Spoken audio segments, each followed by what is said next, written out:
Gentlemen, welcome back to the Tiege Hanley, Starting a Business, Building a Brand vlog. This one, big number 381. So today I want to talk a little bit about my money problem. The problem is that I have a very difficult time talking about it.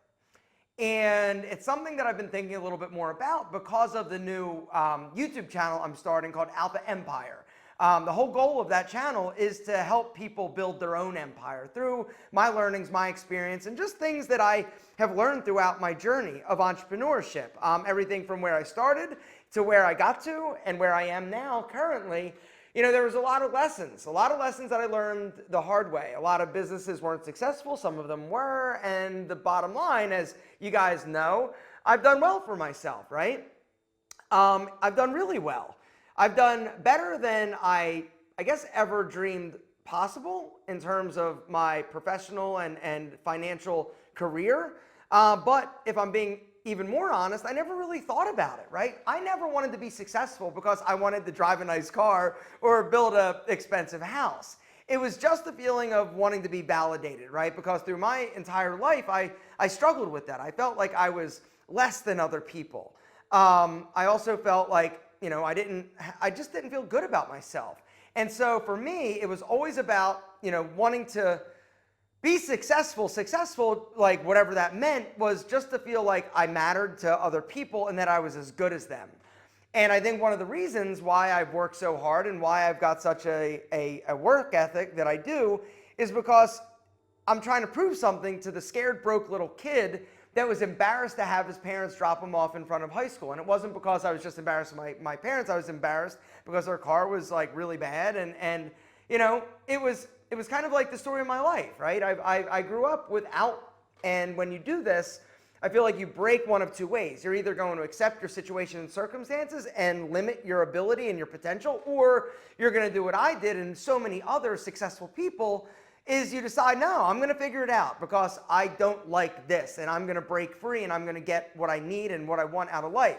But it was, for me, never about the money, right? And it was always just about, you know, I wanted enough to not, you know, worry about money because from a young age, right, from birth, I was struggling. Financially, I struggled. Growing up, we struggled financially. We were on welfare and food stamps. I've talked about that before. And my entire life, I struggled. I was an entrepreneur. You know, I started a business with a person, and I was making $24,000 a year, and $24,000 a year isn't a lot of money. And, you know, and so for my entire life, and then when that went out of business, I didn't really have a job. And so literally, I've been struggling for money. And so $5,000, that was my FU money that I've mentioned before. It was at that point when I had $5,000, and this wasn't that long ago. It was probably, I don't know, I could probably back it out and figure out when that was. I probably need to do that. $5,000. When I had $5,000, something amazing happened that day. I didn't think about money. And when I didn't think about money, it allowed me to think and work on a lot of other things. It freed up so much emotional bandwidth because when you're broke, when you're trying just to pay your bills or put gas in your car or eat, it's all consuming, and it prevents you from truly realizing and living your true potential. And so that was it for me, $5,000. That's when everything got better in my life because I finally wasn't worried about money. Now, my FU money today would look very different to that because I've got more obligations and my lifestyle has increased. But the premise and the concept still stays the same. Antonio Centeno and I, a few years ago, I said to him, I said, how much, like, what's your number? You know, what is your number? What's your number? You know, what's a number that you basically could be like, F you, I'm done. I literally never, ever, ever, ever have to work again. I have enough money saved or invested that I truly could live, you know, the rest of my years if I lived to be 100. And for me, I did the math. It was $5 million. If I had $5 million, I could live the rest of my life and never, ever, ever, ever have to work again. So, guess what? I've got $5 million. $5 million in assets, $5 million in cash, like whatever. However you want to think about it, I've hit my number. But it doesn't mean that I'm going to stop, right? Because I'm motivated, because I'm still grinding and hustling and trying to get to that next level. But part of that next level is this new YouTube channel. I really truly feel like I do have a lot of experience. I feel like I have a lot of things that I want to say that don't necessarily fit here or on my Alpha M YouTube channel. And so the Alpha Empire channel, I'm excited about it.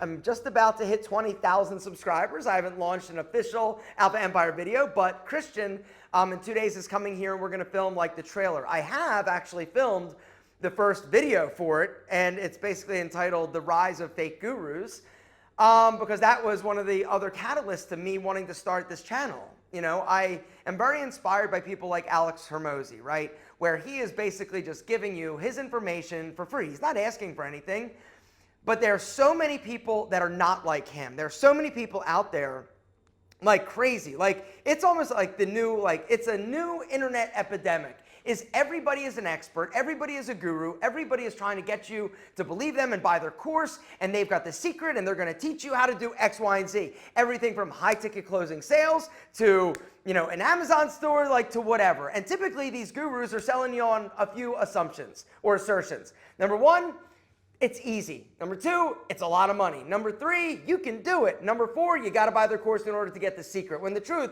is that every single thing that all of these people are telling you and trying to get you to buy is out there. It's all out there for free, all the information. And so the thing that really drives me crazy is when I see these idiots and they've never truly ever done anything other than take a course, regurgitate the information, and then sell it to you, right?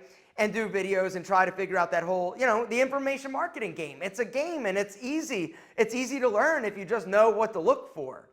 And so there are so many people doing this that it hurts, like it hurts me. It hurts my intelligence. It hurts my entrepreneurial soul. Because at the heart of what I am and what I do and what I've always been is an entrepreneur. I love it. I love business. I love learning about business. I love exploring and trying and effing things up and getting back up and trying again. I love it. It's in it's what's in my DNA. And the truth is, every single dollar that I've ever earned has been hard. Nothing's been easy. Now, does it get easier when you figure a few things out? Sure. But the premise that you can make a lot of money or you can figure it out and it's easy, it's all complete bullshit. Nothing about business is easy. Nothing about entrepreneurship is easy. Nothing about making money is easy, period. And anybody who says or tries to sell you that it is, you should run the hell away because they're literally trying to steal your money. All right, now, all of that to say, I want to talk a little bit more about money. One of my problems that I've always, and this is the other thing. When you grow up poor, one of the problems with this is that you don't have mentors. You don't have people that are talking about money, right? When you're poor, honestly, it's something of shame. For me, it was anyway. Like, I was shameful that I didn't have more than I did. And growing up until I was well into my 30s, I was shameful that I wasn't more successful. And the shame revolved around money. But even when I was a little bit more, not a little bit, even when I am, like today, okay, I'm successful, right? But even so, this whole idea of talking about money, which so many people are doing online and divulging, you know, how much they make and this and that, and lie about how much they make and what they do, like, it's like no big deal, right? For me, when I even think about it, it makes me uncomfortable. Why does it make me uncomfortable? And this is one of the things that I kind of, and I guess the main takeaway from this video is I'm almost looking for permission from you to be successful and to talk about it. And I know that this is like a crazy thing, but it's such a warped, I've got such a warped, twisted kind of mindset about this. Now, the other part of it is that I'm Italian, right? I suffer from Italian guilt, you know, and a lot of where I grew up, you know, people just didn't talk about money. And that, like I was saying, I'll actually get back to that. That's one of the downsides of growing up poor. Nobody ever talks about it. And so it becomes this thing, right? You don't know how to invest. You don't know how to make money. You don't know how, like, what you should be doing with your money. Every single person that I knew growing up was literally trying to just make ends meet. Everybody was super blue collar and everybody was kind of in the same boat. There was nobody that I knew that was like rich, right? The nicest house I'd ever been in was a client of mine when I moved down here to Atlanta, right? I went into this house and it was like, whoa, like my mind was blown. He just sold his house the other day. Guess how much for? $500,000, right? And so your perspective changes when you start to experience and when you're around other things. But I need to get over myself, and I need to get over it, and I need to stop thinking that it's bragging, because I think that's the other thing. I hate when people say I'm humble, right? I'm not trying to say I'm humble, but I don't like people that brag and show off. But the interesting thing is that when I see other people talking about money or using money as kind of like, an incentive, or trying to, get you to understand or learn how they did certain things, I don't think that they're bragging. I just think that they're super open and honest. So why am I having such a tough time thinking about it, right? I did a video on the Alpha M YouTube channel talking about my net worth, right? Which is a funny thing. And that's something else that I've come to realize, is that whenever somebody says or talks about it, I honestly think they're lying. I first assume they're lying, because what people have a tendency to do is overestimate, right? They overestimate what they make, they overestimate what they do, they overestimate their skill set, they overestimate everything, trying to build themselves and make you think that there's something bigger than they actually are. And I talk about this. I've talked about this on a few podcasts about, the big sexy number. When people ask like, oh, how much money do you make? Or how much money does your business make, right? It's easy to talk about, oh, that big sexy number. Well, a lot of people talk about that big sexy number, but they don't really disclose or discuss that bottom number, the net, right? And so when you talk about net worth, right, it's your net worth, what you actually are physically have, in terms of your equity. If you have a house that's worth $1 million and you have $100,000 worth of equity in it, you've got $900,000 worth of debt, your net worth isn't $1 million, it's $100,000, right? It's that equity that's in that, right?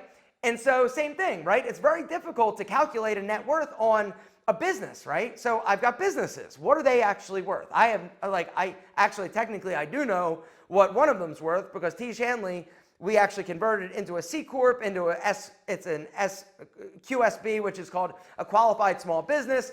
In order to do that, you needed to have a valuation going into it. So I know what that business technically on paper is worth, but really worth is dependent upon who's looking at it, right?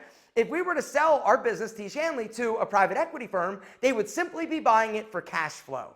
But if we sold it to somebody like Unilever or Edgewell or one of these other big companies that basically acquires companies and then has other products and uses their back-end systems and tries to build from your customer base, we are wildly more valuable to them with the amount of customers that we have. And so when a lot of people talk about, selling companies for multiples and this and that, the multiples really escalate when you're cash flow positive and you're making a profit, but you also are strategic and it makes sense for this company to buy you. A friend of mine, Sam, had a big landscaping company that he started literally when he was like 18 years old. He's in his 50s now. He was doing $50 million a year, right? From nothing. I love stories like this. And he's very open about talking about money and finances. He recently sold his business to a private equity firm that was simply buying it for cash flow. He had a big warehouse. He had like millions of square feet of what are they called? There's the greenhouses, right? And he would make a lot of these or grow a lot of things that he was selling to like Home Depots and perennials and things of that nature. And so he sold for cash flow, in terms of how much money he probably made. I didn't ask him. I think I need to, but it's probably around 30 million, 20 million, somewhere in that neighborhood, because you're not basically buying somebody for the top line. Maybe he made $50 million, but if he was selling to somebody who had, more strategy around growing that business, or how his business was going to help generate more business for this other company because it was a bigger greenhouse, he would have sold it for 100 million, 200 million, because it made sense from a tactical perspective. I could talk about this stuff for days, but I need to get over my hang up when it comes to talking about money, I think, for this new channel, because I think it is relevant, and I hope it doesn't come across as like I'm boasting or bragging, and that was, and it's so crazy because there are so many people, like when I did that interview with Kevin O'Leary, he's like, how much did you make? And I'm like, a lot. I wouldn't say, right? And he's like, is it 5 million? I'm like, more. He's like, is it 10 million? I'm like, more. Is it 20 million? I'm like, it's more. But when you hear these numbers, You know, you think, oh my God, he made more than $20 million in a year. That's crazy, but it is crazy. It's a crazy number, right? But it's total, it's gross, it's not bottom line. And so, you know, it's just something that I've been thinking about because I've been actually, and I've been loving this. I've been making a list of all these topics and things that I want to say and talk about. And one of them here is my net worth and my annual income and stuff like that. And so anyway, I just wanted to tell you guys about this because you're kind of like, I don't know, a sounding board for me. And I really respect you guys. And you guys have been here for 381 weeks in a row. And so I just want you to let me know down in the description, I guess, or down below. You know, what do you think? You know, does it sound like, do you take it as somebody is boasting or bragging, or is it no big deal and I truly need to get over it? You know, because I feel like I probably do, but I would like your opinion. And so down below, please let me know. Something else I'd like to know is business questions. Each week, we try to get to some of them, and this week is no exception. Down below, if you've got a business question, start it with business question and ask. Last vlog, where I went on my little rant, and apparently I'm not alone. And oh mama, today I went into the gym, and it was like, it's getting more frustrating. Oh God, you know what I wanted to do? I had this thought, right? And last vlog, if you missed the rant, it's me, why I hate going to the gym now. It's changed, right? All the people, all the selfies, all the people, all these young kids that don't have any gym etiquette. You know, it used to be, you couldn't bring a camera into a gym. The problem is now everybody has a cell phone, right? But the other thing is that a lot of people are bringing cameras and phones and taking pictures in the bathroom, right? You can't, like, I don't think I think that should, it's probably illegal. It's probably illegal to bring a camera into a public bathroom and take pictures. But anyway, today the guy was sitting there, like I got done, I did cardio. My ankle's bugging me, I didn't want to run, so I went in and did the Stairmaster. And I get done, and I go into the bathroom, I pee, I'm washing my hands, and there's this dude just hard flexing, taking pictures, like pant leg up, and just like, and you know what I wanted to say? You sure you want to post those? You look a little chubby. Is that horrible? It's horrible, but man, oh God. Now I'm starting to think of all the funny things I'd like to say. That would be a great video series. See somebody like flexing hard and taking pictures and go up and be like, why are you taking pictures? And anyway, I don't know. It used to also be like embarrassing. Like you didn't want anybody to see you looking and flexing and checking out your abs. Now? Are you kidding me? I'm not kidding. I'm annoyed. Anyway, what I'm not annoyed about is your business question. All right, here we go. Shane Benson, first business question says, hi Aaron, hope you're having a great day. You have mentioned how you plan on eventually selling Tiege Hanley, and recently with the shutdown of Enemy, I was curious to know what your long-term goals were for Pete and Pedro. Would this bring more opportunities for P&P to introduce new products similar to Tiege and Enemy? Would have once offered, for example, P&P currently sells custom rings, whereas Enemy, along with the do you plan on expanding P&P to bring new products? I'm ready to kill those rings. The only reason why I'm selling rings on Enemy is because people ask for them. I don't make much money from them. So basically, okay, so the long-term plan for Tiege Hanley is to eventually sell Tiege Hanley to a strategic buyer, hopefully. And we, I think, are doing a great job in positioning ourselves to be very, very, very, very, very, very, very valuable to them. And that's just something that I, as an entrepreneur, that will be a nice feather in my cap.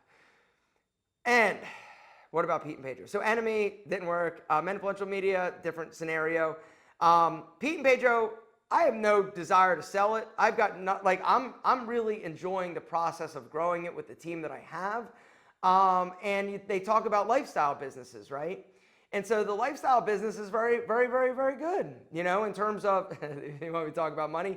So, okay, give you a rough estimate. So with Pete and Pedro, it does less business than Tiege Hanley, but I'm the only owner and it's very profitable. And so let me throw this back at you. If you could stick, like last year, if you could stick $2 million profit in your pocket before taxes, in your pocket, is that cool? Would you be down for that? Yeah, of course. Now, this year, it's going to be even better. And so, yeah, I could sell it, but why would I want to sell a cash cow like that? Now, the question arises, say I'm making $2 million a year in my pocket profit from Pete and Pedro, right? What happens if somebody comes and says, I'll buy your business for $10 million? Well, I don't know. Now, you'd probably be like, no way, right? You're more valuable than that. But think about it like this. How many years do I have to keep that going? Say sales were flat, or with COVID, something like that, they drop. How many years would I have to continue to make $2 million to make that $10 million? That would basically be like, now done, good, thanks, like, see you later, here are the keys. 5 years, right? So am I willing to gamble that? I don't know. There comes a point at which you got to really think strategically. But for me, $10 million, no, it's a non-starter, because with Pete and Pedro, it's more than just the money. It's about the fact that we're growing. It's about this team. It's about the people that work for Pete and Pedro. And it literally is like a little small mom and pop, family business. And this year, we're growing like crazy. We're already up 25% month over month, 25% over last year. Last year, we did right around $7 million. And so, see, I'm trying to get more comfortable with money. Anyway, so things are good. So my plan is not to add new like clothing or anything like that. I want to do more of what I'm doing in terms of we actually are cutting back some of the things, the SKUs that aren't moving, because every SKU that isn't moving that you have to order, the minimum order quantity is just money sitting on a shelf, right? And if you're not churning it out or converting it, it's just cash sitting there, when you could spend that cash doing things like marketing or doing and developing new products. And so, no, I'm not trying to sell that. Now, would I? Yeah, I would, of course, right? But the number would have to be really good, and it would also have to be good enough that I'm gonna hold that thought. Leave it a little suspense. Anyway, sorry, I don't know that I should say everything I say. I'm trying to get comfortable. All right, so here we go. Business question from WKI Sick. He says, Will Kissick, what's up, man? These new handles are messing me up. He says, hey, Aaron, I've decided to go into commercial real estate as a career. Congratulations. I'm jealous, for the record. I have a bit of a dilemma. If narrowed my selection of brokerage down to Colliers or boutique brokerage. Okay. If narrowed my selection of brokerage down, he says if I've narrowed my selection of brokerage down to Colliers or a boutique brokerage. Pros to Colliers is obviously having the name behind me when first starting out. However, I was told after the onboarding that I'd pretty much be by myself. As for the boutique brokerage, they have a much smaller team and would offer more mentorship.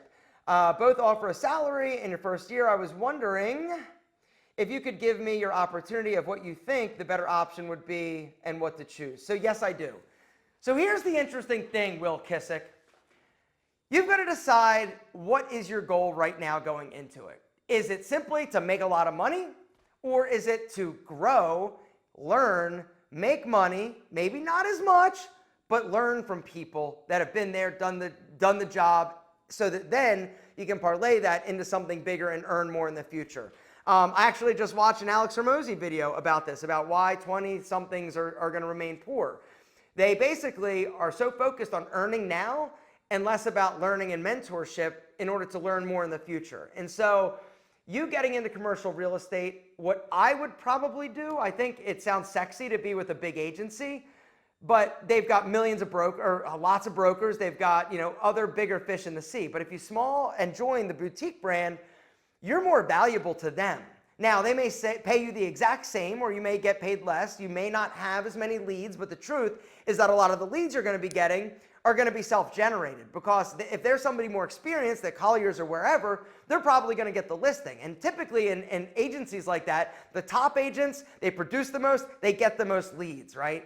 And so they're not incentivized to help you. It's kill what you eat. But at the smaller boutique brand or firm, they're going to be hand-holding you. They're going to be holding your hand. You're going to be learning. They're going to be more hands-on with you, helping you build your business and build your career and teach you a lot of the things you don't know. And so for me, what I would probably do, knowing now what I know, is I would probably feel more comfortable and excited about learning from people that have been in the industry and have done it, and that are going to have and give you more access and basically invest more in you, because that's truthfully what they're doing.